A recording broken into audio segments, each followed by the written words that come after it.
We have seen a number of big companies like Apple and Amazon issue their own credit cards to customers in the bid to bolster the adaptation of their ecosystem of services, and as a matter of fact, Tesla, the fast-growing company, might as well fall into this category of companies that issues credit cards to their customers.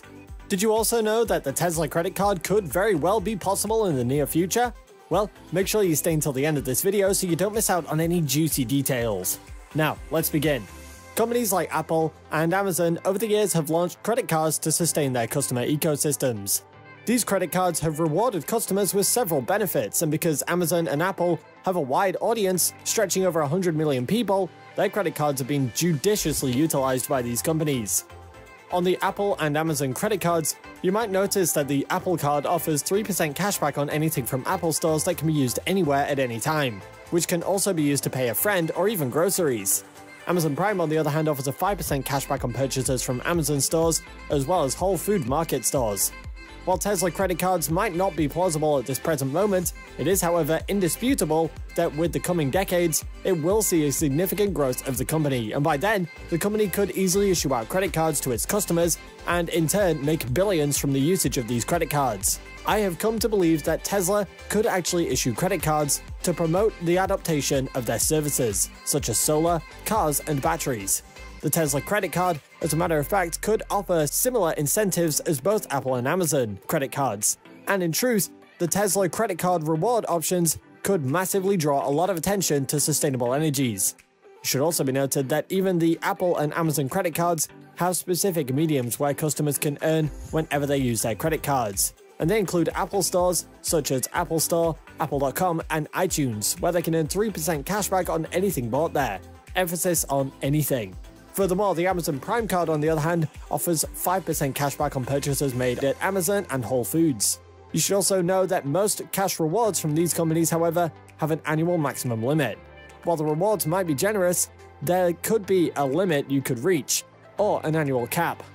A lot of us are aware of the immense growth of Tesla as a tech company, and I'm sure you know about the proposed robo-taxi to be launched soon by the company. The Tesla credit card might see users of this robo-taxi pay for their ride with the credit cards. And while more people use the robo-taxi to escape traffic congestion, the credit card will witness significant rise in usage. This autonomous taxi will enable riders the comfort of a journey without worrying about traffic, and tell me, who loves to be stuck in traffic? Nobody, that's right. Riders could pay on a per-mile basis and still avoid the hindrance of traffic while they get engaged in a number of activities, like Tesla arcade games without stress. The scenario where Tesla manages to amass about 300 million customers to pay the annual sum of $100 to use the autonomous taxi with the credit cards isn't such a bad idea. As a matter of interest, the company could as well give discounts to customers who wish to buy more services with these credit cards. And there's no doubt that in the years to come, Tesla could reach the tech markets across the globe. Giving exception to the innovative 2019 Apple Card, there actually has been little to no incentiveness in the credit card industry, and the Tesla credit card might as well come different. If the credit card comes with special specifications different from the mainstream credit cards, it might completely change the credit card game and make a lot of changes to the banking industry. Building a premium credit card will attract a lot of customers to the Tesla ecosystem of services and, as such, stuff more money into the company's purse. Tesla could issue some 3% cashback on a number of their services, including the Tesla cars, car games, insurance, home energy storage, and solar, among others. Imagine 3% off your home electricity bill, 3% off your rideshare miles, 3% off your car charging bill, and ultimately 3% off any purchase you make using the Tesla ecosystem of services and products. The Tesla credit card will come to boost the growth and adaptation of their products and services. And with more products being created, the idea of a credit card attached to a Tesla brand isn't improbable. The Tesla credit card, as a matter of fact, will definitely grow the Tesla customer base by using their products and future ride-sharing services. Also, it will improve the adaptation of a sustainable future, as well as bolster Tesla's market share. Taking a look at what the credit card will be able to do technologically, I might as well say that it could act as a key to power Tesla products, such as the car and possibly other financial transactions. This could apparently help to bar the need to move around with more objects in your pocket.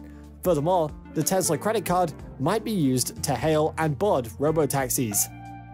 In case you might be wondering how Tesla's credit cards will make billions for them, I should state here that when dealers accept credit card payments, they are often required to pay a particular percentage of the transaction amount, which is a fee to the credit card company. In an interesting manner, if a cardholder is participating in a cashback reward program, the credit card issuer literally shares some of the dealer's fees with the customer. If you don't know, well, be aware now that the goal of this is to provide incentives to people so that they can use their credit cards while making payments, other than cash or debit cards, which apparently offer no rewards. For the amount of times a consumer uses a credit card, the more dealer's fees the credit card company can earn. The more people subscribe to Tesla, a Tesla credit card will steal them into the Tesla ecosystem of services and in turn make more money for the company. In addition, some credit card companies generate revenue by charging high interest rates on credit cards and issue late fees for balances that carry on for several months. As more consumers use credit cards, it becomes very probable that they miss a payment or carry a balance for which they will owe fees and interest. No one loves being in debt, but this sort of debt is such that it slightly brushes the hair on your skin, depending on your personality. The Federal Reserve pointed that the average credit card interest rate is 16.61% at the first quarter of the year 2020, and the Reserve also reported that by March 2020, there was about $1.07 trillion in outstanding revolving credit. And this means that approximately 43% of credit card holders carry a balance for several months. I put it to you that credit cards that offer the most generous reward programs often have the highest fees and interest rates compared to similar cards with lower rewards programs. According to Visa USA, the average transaction amount with a credit card is 4 times more than cash and nearly twice as much than a debit card, massively adding to the revenue coming from dealers' fees. Tesla with a credit card will not just lock customers into a sustainable future, it will also provide a number of benefits not just for consumers, but for the company as well. The credit card will enable more people to enter the Tesla ecosystem of services without worrying about purchasing Tesla-made products using other acceptable credit cards. If it makes sense, the credit cards might even come with a stealth mode, which will allow users to create something like a shadow account using different sets of identification numbers, which can be used for transactions that could be potentially risky. It also might come with the specialization that allows consumers to authorize transactions in advance to avoid any potential card decline. The card shouldn't cost consumers anything, but in the same vein, it will make lots of money for the company. Consumers wouldn't need to worry about how to board the robotaxi once the Tesla credit card is issued. And, mind you, the robotaxi will attract a lot of customers, and this too will definitely make people opt for the Tesla credit card and, if possible, fill their homes with Tesla products. Do not forget, the more consumers there are to use credit cards, the more money to be generated by the company, and if the credit cards present some appealing features, then there will be more consumers to subscribe to its appeal. We all know Elon Musk has the stratagem to make things appealing to the general public. Blue Origin has always been in the background whenever SpaceX is being talked about in the space industry. In fact, space experts and analysts always regard Blue Origin as some sort of copy and paste of SpaceX. Of course, both space companies share various similarities, including being owned by billionaires. However, there is a major difference between the two. While SpaceX records magnificent achievements almost every single day, Blue Origin does seem to get the same love from reporters and fans. Also, we just don't know why people hate Jeff Bezos, and this negative image has a very strong effect on his company. Nonetheless, it is important that we understand Blue Origin before passing judgments. What is the company working on? What are their future plans? What makes them different? Are they in direct competition with SpaceX? And if yes, why aren't they doing as well even though they are properly funded? Well, make sure you stay until the end of the video so you don't miss out any important information. First and foremost, it's important that we start with the New Shepard rocket. One of the first noticeable qualities of this rocket is its size. Standing at 60 feet, the New Shepard is a very small rocket in relation to other rocket sizes. Drawing comparisons, the New Shepard is 1/4 of SpaceX's Falcon 9 rocket in size. Blue Origin has also set their own records, being the first company in history to successfully land a rocket booster. This was in 2015 when the company successfully landed the New Shepard booster. But this is not entirely new to SpaceX. Before this time, the company had successfully completed a series of landings using their own boosters. However, it is still important to know that there are several differences between the landings of both companies' rockets. When we attribute the differences, it will become easier to measure the success of each company as regards to rocket landings. Firstly, we should note that these rockets have different masses, even though Blue Origin has not explicitly stated the mass of the New Shepard. We can conclude that it is lighter than SpaceX's rockets. As you'd remember, the Shepard is just a quarter of the Falcon 9 in size, and this means it will surely be lighter than SpaceX's rockets. Furthermore, there is a difference in the boosters of both rockets.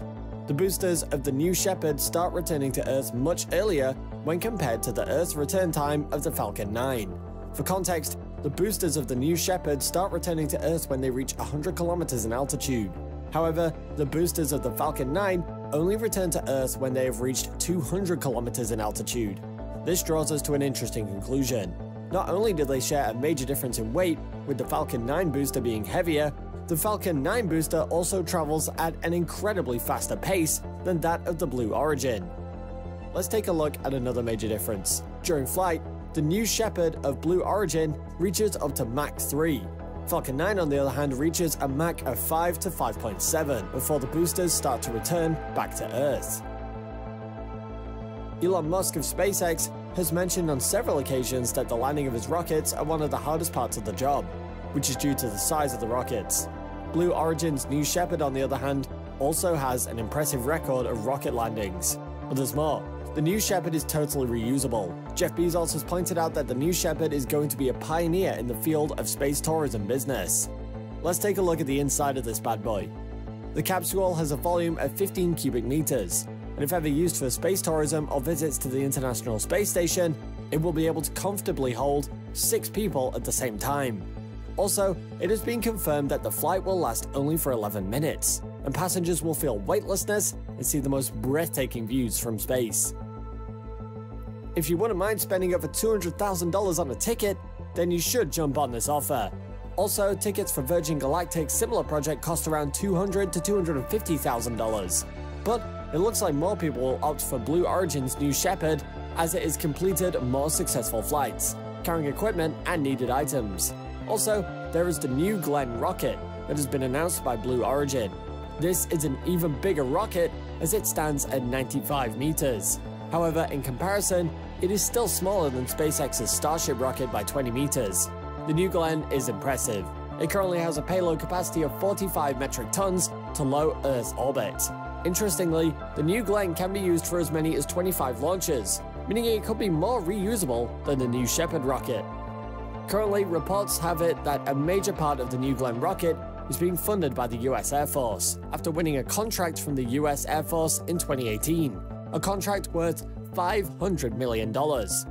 Even though this contract was meant to last for 5 years, the United States Air Force forged new contracts with the United Launch Alliance and SpaceX in 2020. And this contract means that both companies will be in charge of launches for the Air Force for the next 5 years. While Jeff Bezos is still able to fund the New Glenn rocket project with his own money, there is no doubt that picking SpaceX and Launch Alliance over Blue Origin is a huge disappointment for the space company. As if to remind the Air Force that money isn't an issue, the company's invested a total of $2.5 billion into completing the New Glenn project. If everything goes according to plan, with the customers already lining up, Blue Origin will be launching New Glenn this year, perhaps mid-year or towards the end of the year. And you should know that if the rocket is successfully made, New Glenn will become the first orbital launch vehicle from Blue Origin. The next major important project from Blue Origin is the Blue Moon project, perhaps the biggest yet from the space company. The Blue Moon, as it's called, is a liquid hydrogen or liquid oxygen field moonlander that has been reported to come in at 15 metric tons. Also, the Blue Moon has been designed in a way that it can comfortably carry 3.6 metric tons to the lunar surface. One of the most fascinating features of the Blue Moon is that it is capable of releasing small satellites into orbit around the moon. The main reason for this invention revolves around the fact that the company wants to run the biggest lunar experiments right on the surface of the moon. Interestingly, you should know that each research experiment has been concluded by Blue Moon, meaning it is a reliable option for lunar research projects in the future. Furthermore, the Blue Moon will be used in conjunction with the New Glenn rocket. But you know what's even better? NASA has mentioned that they're going to collaborate with Blue Origin to put humans back on the moon in 2024. NASA understands that trying to build new landing rockets for the sole purpose of moon landing will cost a little too much. But it will be way cheaper to collaborate with Blue Origin and use the Blue Moon to transport their astronauts to the moon.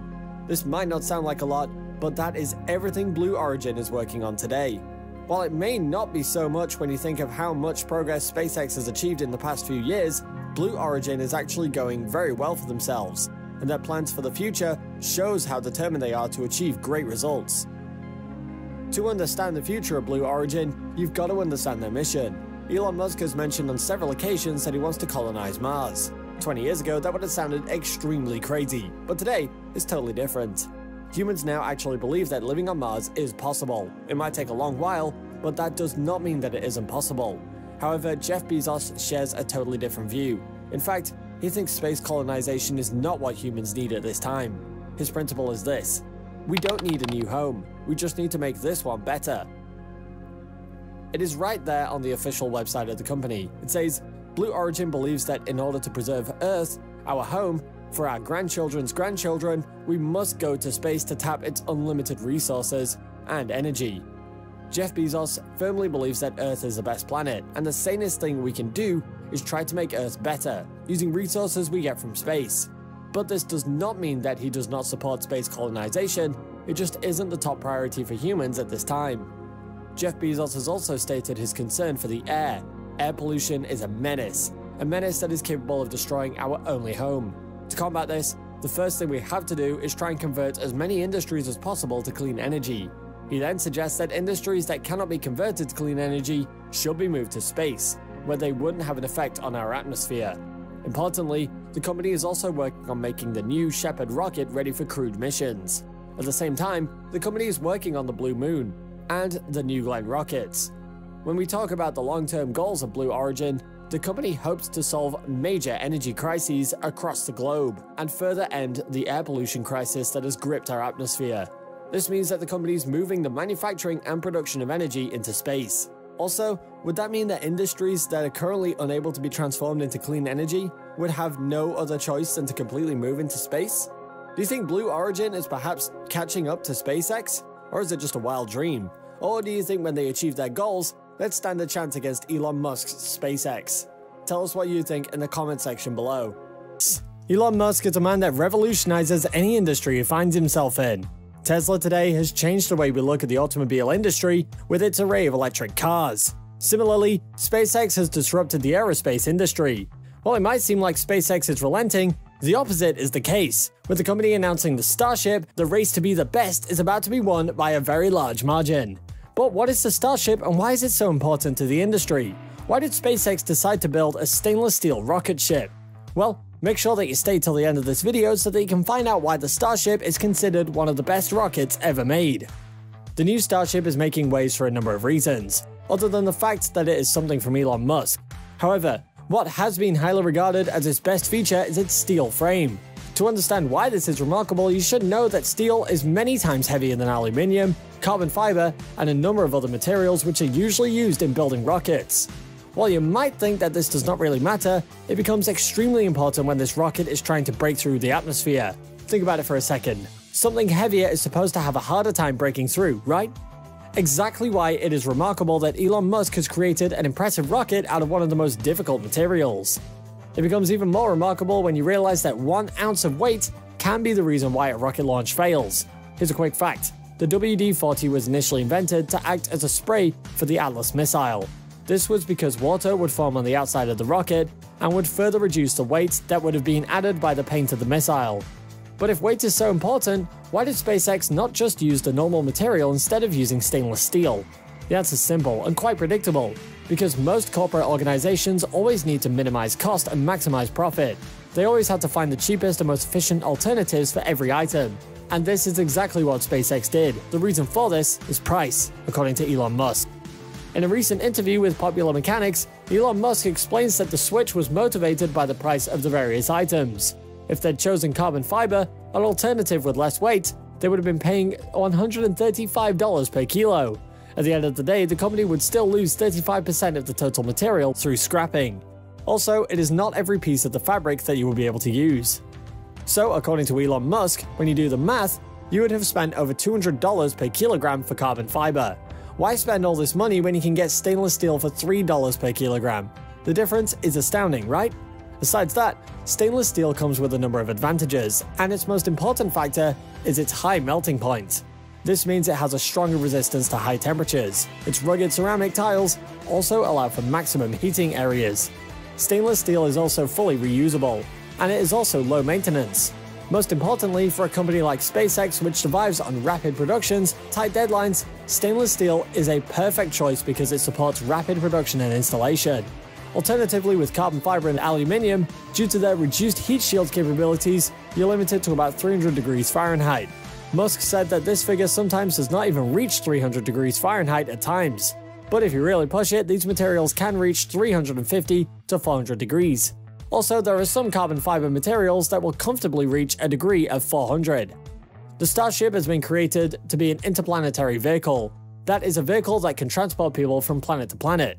Now, this means that the Starship has to be different on a different scale. First of all, it has to cope with speeds of up to 13,000 miles per hour. It also has to reach a temperature of about 3,000 degrees Fahrenheit. Interestingly, this surpasses the maximum surface temperature of both carbon fiber and aluminium. Now it gets even more interesting here.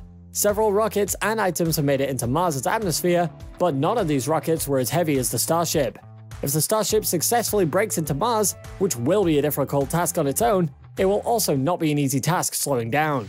In order to make slowing down easy, the Starship has to maintain a certain heavy angle of entry into the atmosphere of Mars for a very long time. Also, because the Starship is made out of stainless steel, it's going to require a predominantly lower amount of heat shielding, because this has already been compensated for by the amount of heat created by the drag in the atmosphere. With this done, this saves a lot of weight and consequently saves money for the company. This means that with the Starship, SpaceX is creating an entirely new future for space and for interplanetary travel. Interestingly, the company, Tesla, announced in March 2020 that they'll be using the same material used to make the Starship in making the Cybertruck. That is, stainless steel. Also, for the 100-passenger Starship, SpaceX is still committed to using the stainless steel 100%. When the Cybertruck was unveiled last year, Elon Musk revealed that the exoskeleton of the truck would be made out of ultra-hard 30 times cold-rolled stainless steel, structural steel. This will be similar to the material used to make the Armor Glass electric motor. Musk has also mentioned that the vehicle will be made out of the same material that was used to make the Starship rocket. Interestingly, Musk has added that he wants the Starship to launch at least 3 times per day. This number has the potential to be higher, however, it can't be because the ships have to be properly lined up for landing near the launch site, and this process could take as long as 3 or 4 orbits each time. The reason why the Starship is regarded as one of the best rockets ever made is quite simple. If the mission it sets out to achieve becomes a reality, it means that the Starship will be the first rocket to successfully take humans to Mars, a feat that has never been achieved by anyone else. This flight will take as many as 100 individuals on each flight. The production of the rocket is also quite impressive. Elon Musk says that he wants the new plant in Texas to produce at least 1 Starship every 72 hours. But if Musk really wants to achieve his goal of taking humans to Mars, he's gotta make sure that he can increase this number. However, if the company is able to make the Starship into a reusable rocket, this will solve a number of troubles. The Starship has been designed to launch after just 1 hour of landing, with 0 nominal work. The Starship also has another fine example of cross-corporation collaboration, and this is the collaboration between SpaceX and Tesla. The companies have also announced that SpaceX will use some of the batteries of Tesla in its new rockets. The latest news on this shows that the company used 4 Tesla Model S battery packs together, and this means that the company will be able to reach an energy capacity of up to 400 kilowatt hours. This is just another example of the synergy that exists between both companies. The CEO, Elon Musk, has mentioned how difficult it is to run 2 companies at once, but this does not mean that he's distracted from his goal of creating magic with both. I'm sure you already know of how Tesla has revolutionized the automobile industry, and how SpaceX is turning the space industry around.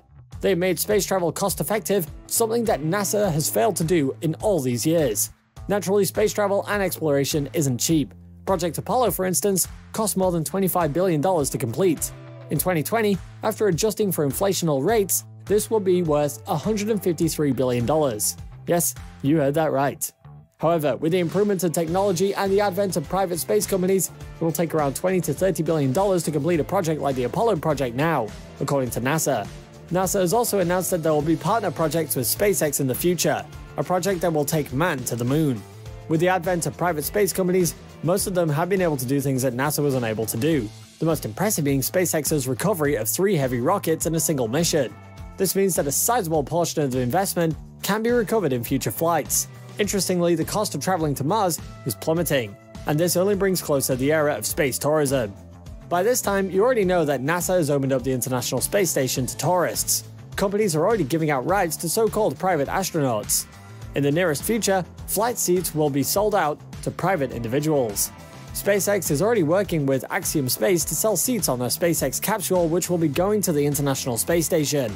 Passengers who go on this flight will pay over $55 million and spend 10 days in space. If this is successful, it will be the first of its kind, and we expect that more companies will make theirs even faster.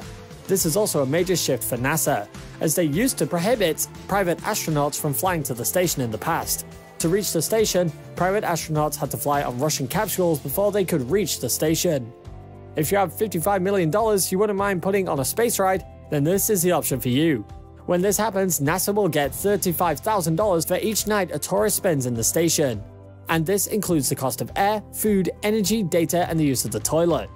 Aside the fact that SpaceX has established itself as a major force in the space industry, it will all change when the Starship finally flies into Mars and colonizes it, just like Elon Musk had predicted.